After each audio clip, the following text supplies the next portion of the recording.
ಎಲ್ಲರಿಗೂ ನಮಸ್ಕಾರ. Welcome to my channel ಸಂತೃಪ್ತಿ ಕಿಚನ್ಗೆ. ಇವತ್ತು ನಾನು ನಿಮಗೆ ಆರೋಗ್ಯಕರವಾಗಿ ಮಸಾಲ ಪುರಿನ ಮನೆಯಲ್ಲೇ ಹೇಗೆ ಮಾಡ್ಕೊಳ್ಳೋದು ಅಂತ ತೋರಿಸ್ಕೊಡ್ತಾ ಇದ್ದೀನಿ. ಯಾವುದೇ ಕೆಮಿಕಲ್ಸ್ ಯೂಸ್ ಮಾಡದೆ, ಯಾವುದೇ ಪೌಡರ್ಗಳನ್ನು ಸಹ ಯೂಸ್ ಮಾಡದೆ ಹೇಗೆ ಮಸಾಲ ಪುರಿ ಮಾಡೋದು ಅಂತ ತೋರಿಸ್ಕೊಡ್ತಾ ಇದ್ದೀನಿ. ಹಾಗಾದರೆ ಬನ್ನಿ ತಡ ಮಾಡದೆ ಮಸಾಲ ಪುರಿ ಮಾಡೋಕ್ಕೆ ಏನೇನು ಸಾಮಗ್ರಿಗಳು ಬೇಕು ಅಂತ ನೋಡ್ಕೊಂಬರೋಣ. ನಾನಿಲ್ಲಿ ಒಂದು ಈರುಳ್ಳಿನ ದೊಡ್ಡದಾಗಿ ಹೆಚ್ಚಿ ಒಂದು ಬೌಲಿಗೆ ಹಾಕಿ ಇಟ್ಕೊಂಡಿದ್ದೀನಿ. ನೋಡಿ, ಈ ಥರ ಹೆಚ್ಕೊಂಡಿದ್ದೀನಿ. ನಂತರ ಅದೇ ತರಹನೇ ಒಂದು ಟೊಮೆಟೊನ ಸಹ ಕಟ್ ಮಾಡಿಕೊಂಡು ಒಂದು ಬೌಲಿಗೆ ಹಾಕಿ ಇಟ್ಕೊಂಡಿದ್ದೀನಿ. ನಂತರ ಪುದೀನಾನ ಒಂದು ಬೌಲಿಗೆ ಹಾಕಿ ಇಟ್ಕೊಂಡಿದ್ದೀನಿ. ಶುಂಠಿ ಬೆಳ್ಳುಳ್ಳಿ ಪೇಸ್ಟ್ ಇಲ್ಲ ಅಂದರೆ ನೀವು ಶುಂಠಿ ಮತ್ತು ಬೆಳ್ಳುಳ್ಳಿನ ಇಡಿಯೋದಾಗೆ ಹಾಕ್ಕೋಬೋದು. ನೋಡಿ, ಇವಾಗ ಮೆಣಸಿನ್ಕಾಯಿನ 2-3 ತೊಗೊಂಡಿದ್ದೀನಿ. ಮತ್ತು ಕೊನೆಯಲ್ಲಿ ಕೊತ್ತಂಬರಿ ಸೊಪ್ಪನ್ನು ಸ್ವಲ್ಪ ತೊಗೊಂಡಿದ್ದೀನಿ. ನಂತರ ಸ್ವಲ್ಪ ಜೀರಿಗೆ, 2-3 ಲವಂಗ, ಒಂದು ಸ್ವಲ್ಪ ಚಕ್ಕೆನ ತೊಗೊಂಡಿದ್ದೀನಿ. ನಂತರ ಅಚ್ಚ ಖಾರದ ಪುಡಿ 1 ಸ್ಪೂನ್ ತೊಗೊಂಡಿದ್ದೀನಿ. ಗರಂ ಮಸಾಲಾನ ಅರ್ಧ ಟೀ ಸ್ಪೂನ್ ತೊಗೊಂಡಿದ್ದೀನಿ. ಧನಿಯಾ ಪೌಡ್ರನ್ನು ಸಹ ಅರ್ಧ ಟೀ ಸ್ಪೂನ್ ತೊಗೊಂಡಿದ್ದೀನಿ. ಸ್ವಲ್ಪ ಅರಿಶಿಣನ ತೊಗೊಂಡಿದ್ದೀನಿ. ಇಷ್ಟು ಸಾಮಗ್ರಿಗಳು ಮಸಾಲ ಪುರಿಯನ್ನು ಮಾಡೋಕ್ಕೆ ರೆಡಿ ಮಾಡ್ಕೊಂಡು ಇಟ್ಕೊಂಡಿದ್ದೀನಿ. ಮೊದಲಿಗೆ ನಾನು ಆಲೂಗೆಡ್ಡೆ ಮತ್ತು ಬಟಾಣಿನ ಹಾಕಿ 3 ವಿಸಲು ಕುಕ್ಕರಲ್ಲಿ ಕೂಗಿಸ್ಕೊಂಡು ಇಟ್ಕೊಂಡಿದ್ದೀನಿ. ನೋಡಿ, ಇಲ್ಲಿ ಬೇಯಿಸಿಟ್ಕೊಂಡಿದ್ದೀನಿ. ಇವಾಗ ಇದನ್ನು ಒಂದು ಮುದ್ದೆ ಕೋಲು ತಗೊಂಡು ಚೆನ್ನಾಗಿ ಸ್ಮ್ಯಾಶ್ ಮಾಡ್ಕೋಬೇಕು. ನೋಡಿ, ಈ ಥರ ಚೆನ್ನಾಗಿ ಸ್ಮ್ಯಾಶ್ ಮಾಡಿಕೊಂಡ್ರೆ ಮಸಾಲೆಗೆ ಚೆನ್ನಾಗಿ ಹಿಡ್ಕೊಳ್ತವೆ. ಹಾಗಾಗಿ ಇಲ್ಲಿ ನೋಡಿ, ಸ್ಮ್ಯಾಶ್ ಮಾಡ್ಕೊಂಡು ಇಟ್ಕೊಂಡಿದ್ದೀನಿ. ಇವಾಗ ಮಸಾಲೆನ ಹುರ್ಕೋಬೇಕು. ಅದಕ್ಕೆ ಒಂದು ಗ್ಯಾಸ್ ಆನ್ ಮಾಡಿ ಒಂದು ಬಳ್ಳೆನಿಟ್ಟು 1-2 ಸ್ಪೂನು ಎಣ್ಣೆನ ಹಾಕ್ತಾಯಿದ್ದೀನಿ. ಎಣ್ಣೆ ಚೆನ್ನಾಗಿ ಬಿಸಿಯಾದ ನಂತರ ಈರುಳ್ಳಿನ ಕಟ್ ಮಾಡ್ಕೊಂಡು ಇಟ್ಕೊಂಡಿದ್ದೀವಲ್ಲ ಅವನ್ನ ಹಾಕ್ತಾಯಿದ್ದೀನಿ. ಈರುಳ್ಳಿ ಹಾಕಿದ ಮೇಲೆ ಶುಂಠಿ ಬೆಳ್ಳುಳ್ಳಿ ಪೇಸ್ಟನ್ನು ಸಹ ಇವಾಗಲೇ ಹಾಕ್ಕೋಬೇಕು. ಈರುಳ್ಳಿ ಜೊತೆಗೇ ಶುಂಠಿ ಬೆಳ್ಳುಳ್ಳಿ ಪೇಸ್ಟು ಚೆನ್ನಾಗಿ ಫ್ರೈ ಆಗ್ತವೆ. ಶುಂಠಿ ಬೆಳ್ಳುಳ್ಳಿ ಪೇಸ್ಟ್ ಇಲ್ಲಾಂದರೆ ನೀವು ಶುಂಠಿ ಮತ್ತು ಬೆಳ್ಳುಳ್ಳಿನ ಇಡಿಯೋದಾಗೆ ಹಾಕ್ಕೋಬೋದು. ಯಾಕೆಂದರೆ ಇದನ್ನು ನಾವು ಮಿಕ್ಸಿಗೆ ಹಾಕ್ಕೋಬೇಕು. ಹಾಗಾಗಿ ಎಣ್ಣೆಯಲ್ಲಿ ಚೆನ್ನಾಗಿ ಈರುಳ್ಳಿ ಮತ್ತು ಶುಂಠಿ ಬೆಳ್ಳುಳ್ಳಿ ಪೇಸ್ಟು ಫ್ರೈ ಆದ ನಂತರ ಇವಾಗ ಜೀರಿಗೆ, ಚಕ್ಕೆ ಮತ್ತು ಲವಂಗನ ಇಟ್ಕೊಂಡಿದ್ವಲ್ಲ ಅದನ್ನು ಹಾಕ್ತಾಯಿದ್ದೀನಿ. ಇವನ್ನೆಲ್ಲ ಹಾಕಿದ ಮೇಲೆ ಚೆನ್ನಾಗಿ ಫ್ರೈ ಮಾಡಿ. ಚೆನ್ನಾಗಿ ಫ್ರೈ ಆದಮೇಲೆ ಮೆಣಸಿನ್ಕಾಯಿನ ನಾನು 2-3 ಹಾಕ್ತಾಯಿದ್ದೀನಿ. ನೀವು ಖಾರಕ್ಕೆ ತಕ್ಕೊಂಡೆ ಹಾಕ್ಕೋಬೇಕು. ಮತ್ತು ನಾವು ಮಸಾಲೆಗೆ ಅಚ್ಚ ಖಾರದ ಪುಡಿನ ಬಳಸೋದ್ರಿಂದ ಸ್ವಲ್ಪನೇ ಹಸಿಮೆಣಸಿನ್ಕಾಯಿನ ತಗೊಳ್ಳಿ. ಹಸಿಮೆಣಸಿನ್ಕಾಯಿ ಚೆನ್ನಾಗಿ ಫ್ರೈ ಆದಮೇಲೆ ಕೊನೆಯಲ್ಲಿ ಟೊಮೆಟೊನ ಹಾಕ್ತಾಯಿದ್ದೀನಿ. ಟೊಮೆಟೊ ಸ್ವಲ್ಪ ಮೆತ್ತಗಾದರೆ ಸಾಕು. ನೋಡಿ, ಇವಾಗ ಟೊಮೆಟೊನೂ ಸಹ ಚೆನ್ನಾಗಿ ಫ್ರೈ ಆಗ್ತಿದ್ದಾವೆ. ಇವಾಗ ಎಲ್ಲವೂ ಚೆನ್ನಾಗಿ ಫ್ರೈ ಆಗಿದ್ದಾವೆ. ಇವಾಗ ಗ್ಯಾಸ್ ಆಫ್ ಮಾಡಿ ಈ ಮಸಾಲೆನ ತಣ್ಣಗಾಗಲು ಒಂದು ಸೈಡಿಗೆ ಎತ್ತಿಡೋಣ. ಮಸಾಲೆ ತಣ್ಣಗಾಗೋಷ್ಟರಲ್ಲಿ ನಾವು ಪೂರಿಯನ್ನು ರೆಡಿ ಮಾಡ್ಕೊಳ್ಳೋಣ. ಇವಾಗ ಗ್ಯಾಸ್ ಆನ್ ಮಾಡಿ ಒಂದು ಬಳ್ಳೆನಿಟ್ಟು ಸ್ವಲ್ಪ ಪೂರಿಯನ್ನು ಕರಲಿಕ್ಕೆ ಎಷ್ಟು ಎಣ್ಣೆ ಬೇಕೋ ಅಷ್ಟು ಎಣ್ಣೆನ ಹಾಕ್ಕೊಳ್ಳಿ. ನಾನಿಲ್ಲಿ ರೆಡಿಮೇಡ್ ಪೂರಿಯನ್ನೇ ಬಳಸ್ತಾ ಇದ್ದೀನಿ. ನೀವು ಮನೆಯಲ್ಲೂ ಸಹ ಪೂರಿಗಳನ್ನು ಮಾಡ್ಕೋಬೋದು. ಎಣ್ಣೆ ಚೆನ್ನಾಗಿ ಬಿಸಿಯಾಗಿದೆ. ಇವಾಗ ಪೂರಿನ ಬಿಡ್ತಾ ಇದ್ದೀನಿ. ನೋಡಿ, ಎಷ್ಟು ಚೆನ್ನಾಗಿ ಉಬ್ಬಿ ಬರ್ತಿದ್ದಾವೆ ಪೂರಿ ಅಂತ. ನೋಡಿ, ಈ ಥರ 2 ಕಡೆ ಉಬ್ಬಿದ್ರೆ ಸಾಕು, ಪೂರಿ ಬೆಂದು ಬಿಡ್ತವೆ.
ಥರ ನಾನು ಎಲ್ಲ ಪೂರಿಗಳನ್ನು ಕರ್ಕೊಂಡು ಒಂದು ಸೈಡಿಗೆ ಎತ್ತಿಟ್ಟಿದ್ದೀನಿ ನೋಡಿ. ಈ ಥರ ಎಲ್ಲ ಪೂರಿಗಳನ್ನು ಕರ್ಕೊಂಡು ಇಟ್ಕೊಂಡಿದ್ದೀನಿ. ಇವಾಗ ಮಸಾಲೆ ಎಲ್ಲ ತಣ್ಣಗಾಗಿದೆ. ಇದನ್ನು ಒಂದು ಮಿಕ್ಸಿ ಜಾರಿಗೆ ಹಾಕಿ ಇದಕ್ಕೆ ಆಲೂಗಡ್ಡೆ ಮತ್ತು ಬಟಾಣಿ ಮಿಶ್ರಣವನ್ನು ಒಂದು ಸೈಡ್ ಸ್ವಲ್ಪ ತೆಗೆದಿಟ್ಕೊಳ್ತಾ ಇದ್ದೀನಿ ನೋಡಿ. ಈ ಥರ ತೆಕ್ಕೊಂಡು ಇವಾಗ ಮಸಾಲೆನ ಹಾಕ್ತಾ ಇದ್ದೀವಲ್ಲ, ಆ ಮಿಕ್ಸಿ ಜಾರಿಗೆ ಸ್ವಲ್ಪ ಹಾಕ್ಕೋಬೇಕು. ಇದನ್ನ ಹಾಕೋದ್ರಿಂದ ಮಸಾಲೆ ಸ್ವಲ್ಪ ಗಟ್ಟಿಯಾಗಿ ಬರುತ್ತೆ. ಹಾಗಾಗಿ ನಂತರ ಪುದೀನ ಸೊಪ್ಪನ್ನು ಹಾಕ್ತಾಯಿದ್ದೀನಿ. ಪುದೀನಾನ ಹಸಿದೇ ಹಾಕ್ಕೊಳ್ಳಿ, ಒಗ್ಗರಣೆಯಲ್ಲಿ ಕರಿಲಿಕ್ಕೆ ಹೋಗಬೇಡಿ. ಕೊನೆಯಲ್ಲಿ ಕೊತ್ತಂಬರಿ ಸೊಪ್ಪನ್ನು ಹಾಕಿ ಚೆನ್ನಾಗಿ ಗ್ರೈಂಡ್ ಮಾಡ್ಕೋಬೇಕು. ತುಂಬ ನೋಡಿ ಇವಾಗ ಚೆನ್ನಾಗಿ ಮಸಾಲೆನ ರುಬ್ಬಿದ್ದೀವಿ ನೋಡಿ. ಈ ಥರ ಆಗಬೇಕು ಮಸಾಲೆ. ಇವಾಗ ಮಸಾಲೆ ರೆಡಿ ಆಯಿತು. ಇವಾಗ ಇದನ್ನು ಬೇಯಿಸ್ಕೊಳ್ಳೋಣ. ಮೊದಲಿಗೆ ಗ್ಯಾಸ್ ಆನ್ ಮಾಡಿ ಒಂದು ಬಾಳೆಹಣ್ಣಿಟ್ಟು 2 ರಿಂದ 3 ಸ್ಪೂನ್ ಎಣ್ಣೆಯನ್ನು ಹಾಕ್ಕೊಳ್ಳೋಣ. ಎಣ್ಣೆ ಚೆನ್ನಾಗಿ ಬಿಸಿಯಾದ ನಂತರ ಅಚ್ಚ ಖಾರದ ಪುಡಿ, ಧನಿಯಾ ಪುಡಿ, ಗರಂ ಮಸಾಲ ಪುಡಿ, ಸ್ವಲ್ಪ ಅರಿಶಿಣನ ಎತ್ತಿಟ್ಕೊಂಡಿದ್ವಲ್ಲ ಅದನ್ನೆಲ್ಲ ಮಸಾಲೆನ ಇವಾಗ ಎಣ್ಣೆಯಲ್ಲೇ ಚೆನ್ನಾಗಿ ಫ್ರೈ ಮಾಡ್ಕೋಬೇಕು. ಎಣ್ಣೆಯಲ್ಲಿ ಚೆನ್ನಾಗಿ ಫ್ರೈ ಆದಮೇಲೆ ಮಸಾಲೆನ ರುಬ್ಬಿಟ್ಕೊಂಡಿದ್ವಲ್ಲ ಆ ಮಸಾಲೆನ ಇವಾಗ ಹಾಕ್ತಾ ಇದ್ದೀನಿ. ಮಸಾಲೆನ ಹಾಕಿ ಮಿಕ್ಸಿ ಜಾರಿಗೆ ಸ್ವಲ್ಪ ನೀರನ್ನು ಹಾಕಿ ಚೆನ್ನಾಗಿ ತೊಳೆದು ಹಾಕ್ಕೊಳ್ಳಿ. ನೋಡಿಲ್ಲಿ ಹಾಕ್ತಾ ಇದ್ದೀನಿ. ನಂತರ ಬಟಾಣಿ ಮತ್ತು ಆಲೂಗಡ್ಡೆ ಸ್ಮ್ಯಾಶ್ ಮಾಡ್ಕೊಂಡು ಇಟ್ಕೊಂಡಿದ್ವಲ್ಲ ಅದನ್ನು ಸಹ ಇವಾಗಲೇ ಹಾಕ್ಕೊಳ್ತಾ ಇದ್ದೀನಿ. ಹಾಕಿದ ಮೇಲೆ ಚೆನ್ನಾಗಿ ಮಿಕ್ಸ್ ಮಾಡಿ ಕೊನೆಯಲ್ಲಿ ರುಚಿಗೆ ತಕ್ಕಷ್ಟು ಉಪ್ಪನ್ನು ಹಾಕ್ಕೋಬೇಕು. ನಾವೆಲ್ಲೂ ಸಹ ಉಪ್ಪನ್ನು ಯೂಸ್ ಮಾಡಿಲ್ಲ, ಹಾಗಾಗಿ ಉಪ್ಪನ್ನು ನೋಡಿ ಹಾಕ್ಕೊಳ್ಳಿ. ನೋಡಿ ಇವಾಗ ಉಪ್ಪನ್ನು ಹಾಕಿ ಚೆನ್ನಾಗಿ ಮಿಕ್ಸ್ ಮಾಡಿಕೊಂಡು ಇದು 2 ರಿಂದ 3 ನಿಮಿಷ ಕುದ್ರೆ ಸಾಕು. ಮಸಾಲೆ ರೆಡಿ ಆಗ್ತವೆ. ಸ್ವಲ್ಪ ಗಟ್ಟಿಯಾಗೋವರೆಗೂ ಕುದಿಸಿದರೆ ಸಾಕು ಇದು. ನೋಡಿ ಇವಾಗ ಎಷ್ಟು ಚೆನ್ನಾಗಿ ಕುದೀತಾ ಇದೆ. ಇವಾಗ ಗಟ್ಟಿನೂ ಸಹ ಆಗಿದೆ ನೋಡಿ. ಈ ಹದಕ್ಕೆ ಬಂದರೆ ಸಾಕು, ಮಸಾಲೆ ಪೂರಿಗೆ ಮಸಾಲೆ ರೆಡಿಯಾಗಿದೆ ಅಂತ. ಇವಾಗ ಇದನ್ನು ಗ್ಯಾಸ್ ಆಫ್ ಮಾಡಿ ಒಂದು ಸೈಡಿಗೆ ಎತ್ತಿಡೋಣ. ಇವಾಗ ಮಸಾಲೆ ಪೂರಿನ ಸರ್ವ್ ಮಾಡೋಣ. ಒಂದು ಪ್ಲೇಟಿಗೆ ನಾನು 5 ರಿಂದ 6 ಪೂರಿನ ಪುಡಿ ಮಾಡಿಕೊಂಡು ಹಾಕ್ಕೊಂಡಿದ್ದೀನಿ ನೋಡಿ. ಈ ಥರ ಹಾಕ್ಕೊಂಡು ಇದ್ರ ಮೇಲೆ ಮಸಾಲೆನ ರೆಡಿ ಮಾಡ್ಕೊಂಡಿದ್ವಲ್ಲ ಅದನ್ನು ಸಹ ಹಾಕ್ತಾ ಇದ್ದೀನಿ. ಮಸಾಲೆ ಹಾಕಿದ ಮೇಲೆ ಇದಕ್ಕೆ ಈರುಳ್ಳಿನ ಸಣ್ಣದಾಗಿ ಕಟ್ ಮಾಡ್ಕೊಂಡು ಇಟ್ಕೊಂಡಿದ್ದೆ ಅದನ್ನು ಸಹ ಇವಾಗನೇ ಹಾಕ್ತಾ ಇದ್ದೀನಿ. ಎಲ್ಲ ಕಡೆಗೂ ಚೆನ್ನಾಗಿ ಸ್ಪ್ರೆಡ್ ಮಾಡಿದ್ಮೇಲೆ ಟೊಮೆಟೊನು ಸಹ ಸಣ್ಣದಾಗಿ ಕಟ್ ಮಾಡ್ಕೊಂಡು ಇಟ್ಕೊಂಡಿದ್ದೆ ಅದನ್ನು ಸಹ ಇವಾಗ ಹಾಕ್ತಾ ಇದ್ದೀನಿ. ನಂತರ ಕ್ಯಾರೆಟನ್ನು ತುರಿದಿಟ್ಕೊಂಡಿದ್ದೆ ಅದನ್ನು ಇವಾಗ ಹಾಕ್ತಾ ಇದ್ದೀನಿ ನೋಡಿ. ನಂತರ ಸಣ್ಣ ಖಾರನ ತೊಗೊಂಡಿದ್ದೀನಿ ನಾನು. ಇದಕ್ಕೆ ಸಣ್ಣ ಖಾರನೇ ಆಗಬೇಕು, ಇಲ್ಲಾಂದರೆ ಸೇವ್ ಸಿಕ್ಕರೆ ಸೇವನ್ನು ಬಳಸಿದರೆ ಇನ್ನೂ ಚೆನ್ನಾಗಿರ್ತವೆ ನೋಡಿ. ಇವಾಗ ಖಾರನ ಎಲ್ಲ ಕಡೆಗೂ ಚೆನ್ನಾಗಿ ಹಾಕ್ತಾ ಇದ್ದೀನಿ. ನಂತರ ಕೊತ್ತಂಬರಿ ಸೊಪ್ಪನ್ನು ಮೇಲೆ ಸ್ವಲ್ಪ ಉದುರಿಸ್ತಾ ಇದ್ದೀನಿ.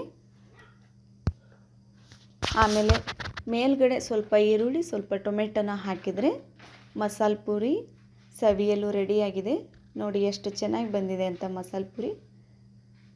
ನೀವು ಅಂಗಡಿಯಲ್ಲಿ ತಿಂತೀರಲ್ಲ ಅದೇ ಥರ ಟೇಸ್ಟು ಸಹ ಅದೇ ಥರ ಇರುತ್ತೆ. ನೋಡಲಿಕ್ಕೂ ಅದೇ ಥರ ಕಾಣ್ತಾ ಇದೆ ನೋಡಿ. ಆರೋಗ್ಯಕರವಾಗಿ ಮಸಾಲೆ ಪೂರಿನ ಮನೆಯಲ್ಲೇ ಮಾಡ್ಕೊಂಡು ತಿಂದರೆ ಎಲ್ಲರಿಗೂ ಒಳ್ಳೆಯದಲ್ಲ. ಹೊರಗಡೆ ತಿಂದು ಆರೋಗ್ಯನ ಹಾಳು ಮಾಡ್ಕೊಳ್ಳೋದಿಗೆ ಮಕ್ಕಳಿಗೂ ಸಹ ತುಂಬ ಇಷ್ಟ ಆಗುತ್ತೆ. ಮಕ್ಕಳು ತುಂಬ ಇಷ್ಟಪಟ್ಟು ತಿಂತಾರೆ. ಹಾಗಾಗಿ ಮನೆಯಲ್ಲೇ ಮಸಾಲೆ ಪೂರಿನ ಮಾಡಿಕೊಂಡು ತಿನ್ನಿ. ಈ ರೆಸಿಪಿ ಇಷ್ಟ ಆದರೆ ನೀವು ಮನೆಯಲ್ಲಿ ಟ್ರೈ ಮಾಡಿ ಹೇಗಿತ್ತು ಅಂತ ಕಮೆಂಟ್ ಬಾಕ್ಸಲ್ಲಿ ತಿಳಿಸಿ. ಈ ವಿಡಿಯೋ ಇಷ್ಟ ಆದರೆ ಲೈಕ್ ಮಾಡಿ, ಶೇರ್ ಮಾಡಿ, ಸಬ್ಸ್ಕ್ರೈಬ್ ಮಾಡಿ. ಇನ್ನೊಂದು ರೆಸಿಪಿಯೊಂದಿಗೆ ಮತ್ತೆ ಸಿಗೋಣ. Bye friends.